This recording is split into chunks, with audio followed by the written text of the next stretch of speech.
no a ye man to me 7 January no ka bibi say Ghana for sa ahantan wo mumpe o medical catch se obia wo somo obeye ahantan no mumpe na ye kana wa ntia o meyi afiri ho eni nti wo catch mu se mon kono mamon koye ahantan enchire Ghana ni no in PR public relation your theory be your friend the theory of candor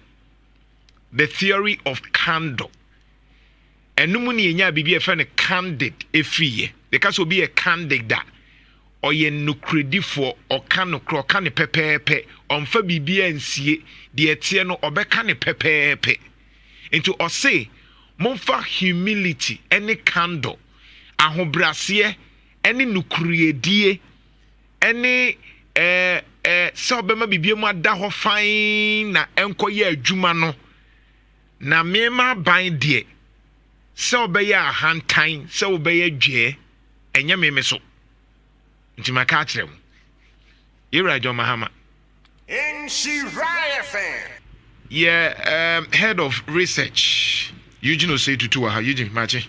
Yeah, Nana, good morning. And on common with name the my presentation by what is from. But no, do that. Me backtrack and answer the theory of candor about 5 principles. Now I think say what charge are the Mahama ministers na important. And I may know among 4 but just because in chef no a university. But na ye university send the me wo fu bia benyabi. And then the key principles under the theory of candor. 1, honesty is essential. And then I tell John Mahama catch a bujinapo. Oko no fuo generator ni ma catch Ghana for. So mo beda dum so ma catch Ghana for. And can't from someone ko create on timetable. Can no krechere wom. Right. Because an honesty is essential. Ghana ni sabi e more damsa na fuo no a be show se fuo bre na fa be so light my. Ti can no krechere honesty. And also transparency builds credibility. Nipa wo kan no kre no. Omo amanfo nya omugidie. Eti kanokre ena na John Mahama e kan na na minister bi din como former minister deputy minister one of the MPs e wa Shanti no kasa o hwe Mahama appointment na wasua de I can't say his name because of political reasons. No, what just was shocking. Wasua de ena na udenu a utie Mahama speech ni nyina me hwe ne life ni dimi na ni bibia no agro ni mu just say John Mahama shocking me. Transparency builds credibility. Uyo bi a wo kanokre wudi ne kra amanfo gi wudi na na ma me bebre tan de adwom no oje ya okotua yi nti no kwa mo de foforo no oji force no onkreska wo na na ma bebre wo so na pafi ko fom so okodwom a onkreska wo bo koji force ko ton wo de ko that is credibility enti na omo gi quick no wo de study wo a wo gi ya wantua no semti an fa ma bi wo na ye credibility nti ka credibility bi no enti wo gi besia tua enti wo na so gi 2 million utua ye no next time empty am 3 million next time am 4 million dentia wa build a certain debt credibility empty betimi age dey say the 1000 man wa betua because that 400 man no tua na third one say constructive feedback eno na bi ntia ase no say adana Kwadwo Jantuah be kire theory of candor adana Kwadwo Jantuah be bo Akufo-Addo achi adana Kwadwo Jantuah be koma hamasem na constructive feedback the thing dey wo twasa no onim se na ti achia but na no me video bi Abran TV oye video yi if any more doctor like him or say that na utwa sa because we chi achira dan we chi na hwe sa na utwa na correct utwa sa ni we because we chi achira dan we chi na hwe banana ne tie ne say president almost 5,000 appointees no na ne obi ano bo na mete say massive Malek Basintali ko wa yi na say some jamfi ko PMMC on a day to day administrating no a brief from the back man 1 sentence be because nana imagine say Ministry of Health the 50 page, Ministry of Energy 50 page, Ministry of Agri 50 page. Now man Congo, Akufo-Addo Congo. Then a brief what is happening in the ministry. No man brief will be the life situation is stable. What is happening in finance? Oh, you're not debt when you are there. Enti ade na nkasa no hu. Enti ye media for ne atreche, ye Ghana for no. Ye hu ni ye bi, ye hu ni ma bi a ye dwen say nya ban no boss or say and enko in tandem ye katroma and yes what tanya ban it's a constructive feedback and it is part of the principles of candor because ana niam ma boss me answer ma we aban bia ya obedi nkuni ba ko ye den first one say honesty is essential nukuredie important. 2 was say transparency builds credibility right bia niam na obi ehu se na etie can say ni ho aka Yenisika. Third, also constructive feedback. It's all Ghana Nina Kotuaban, and ya would do to or Tambu season. I will be Debbie, Kanukre.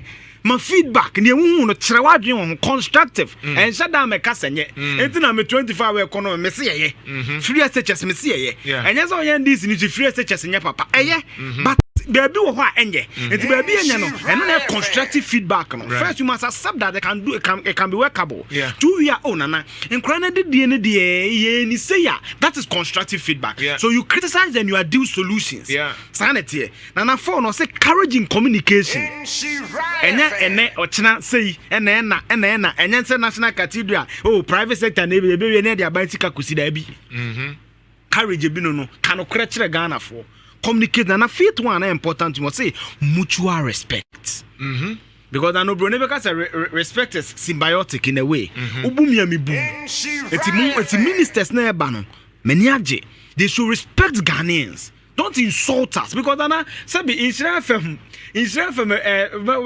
ahwefo no omuti ase o na na nyesa wo structure rigidity ade aba finance omuti ase o obi e comasters ni bi obi e PhD na wo ye no waye bi tinya wo ye no ti ase e opportunity na wena na na akoko no as economics e wo me sen bebre ba ya dumi na ma wo atofo so be minister e ma remfida e ma anya wadwen se Ghana for sabe e agibifo na anim nyansa sin obi ada bi mutual respect kan okra kire Ghana ni no. Let the Ghanaian understand you. Bunu fani die mano. Na nipa no mo say ebi enko ye na how dey ahwe. Ghana ni kura se ne ho kire no.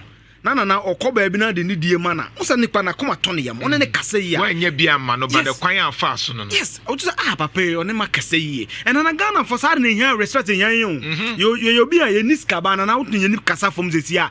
Na betima ma Ghana ni obetima the chairman pa ba ka masa na wo de nkwa anya henda sid na de ma me. It respect yan. Ntu ye minister say na mahama aka kire no kwa rikopoku e. Agric farmers no cocoa farmers na e ba. Because they say I'm galamsey for na ekon because na galamsey ni ba no man 3 billion koko e say no beti akodobenya 3 billion koko na fe no okodo by disease by climate variation na nyema tre na koko bodo mutimi prosper climate variation what na asesa koko here certain ecological temperature and I think that koko what the be abetimi dia do esesa they say galamsey for no so discover Tobutu no mucha koko. I think last year we had a report on. So that's the second thing. That's one disease control. And I kind Anthony Fofione Isaac Osei, former MP for Subi. Why Cocoa Board achieved the first 1 million metric ton kadako for now? What were they? It was because under Anthony Fofione Isaac Osei no. The I don't kind of cocoa pick, the cocoa mass spraying, the can cocoa mass spraying, and regularly no me spraying. I buy me bomo tombima farmers no. That farmer back okay, or friend, okay. So all these things kind of create a farmer. Fani die ma no ehun ne se fama na ba na tare efin ana wo ye minister wo hye court nti no o certain authority than them na as a pensioners na dem akom ne kan for atanya problem won esa the one on your kasa no na sama me ne ma mitra mugusu tia ugusu tia sesen na we see dey ni die e ma Ghana because na you see abani e koto ye no jemensa kra no ni ballot ni so mahama ene e to abama no it's mahama authority no upon the kakra den e di amount so the powers of the state vested in John Dramani Mahama no a little bit in the amount of finance a little near the amount attorney general it is a Ghana ni nya sema oba tie no open door na netina me say public forum neta me peko for WhatsApp na say na me say you public forum biem Mahama to na kwa surprise so me magazine for mo mekasa because be a trade minister Elizabeth Jaibi for the man enya no kre Mume kasa swami for the na bia otimi nya ni nyina ma o na oba swami no say exchange rate 50 I want no bet to swako 30 debi ayensi bi na bedru ho but obe say me president abafom oni ma bedin komo we explain ni yama ma me musa di nti na omu election say ba sankofo no wo mutimi ba fom pa be yes anyoma na wo mu wi ana afiatia it's because of our constitution is created na say president na honestly say nana ni Mahama Bay or responsibility towards ECOWAS. You and there obetutu to coin there. So realistically what mean ko baby ya. But nana menya say and at least 3 months be a one per region be Independence Square. Mebu mu mekasa o miem the whole day no. ya mo mpese bi mani ni say na Akufo Addo no korando timi dia mpese ni bi no ono omunye certain rapport bi because nana makasem ha chiro that I don't have any empirical evidence to support it but me dream say president na no ayo mo refi mo kakra because nkrofo na atwa mo hia na feedback on the ma wo because nana dey tie o kan Akufo Addo speeches ni ma speech o mo president a o the bar reality na o form na asenye no kre je no meka no nkrata yes. Nana Akufo Addo nyasa information anyway. Anya Akufo na beka say galam say turbidity water na improve no. Yeah. But Zando betra na research na kire say. Nse kire say e bia omo ministers no omo nka no kre. Nsa oya na ye troma no. Yeah, exactly. But manana so position ni de okọ campaign ni bi. Enti mama ekọ campaign and Akufo Addo okọ no ka chema say anya na so ye kwan ba me kọ ekwan no mitimi na okwan no so because poto no do so. So when the opposition they have the time and the luxury of space to be able to see some of these things. Enti nana fani die magana for. But respectfully, being honest. And then at least ukuta phone. Yeah. Ukuta social media also. Yeah. Yenji wu phone. Yeah. And so your president na ya mawo sa feedback no kra na say at least social media kra no timi monitor trends. Yeah, no, good one.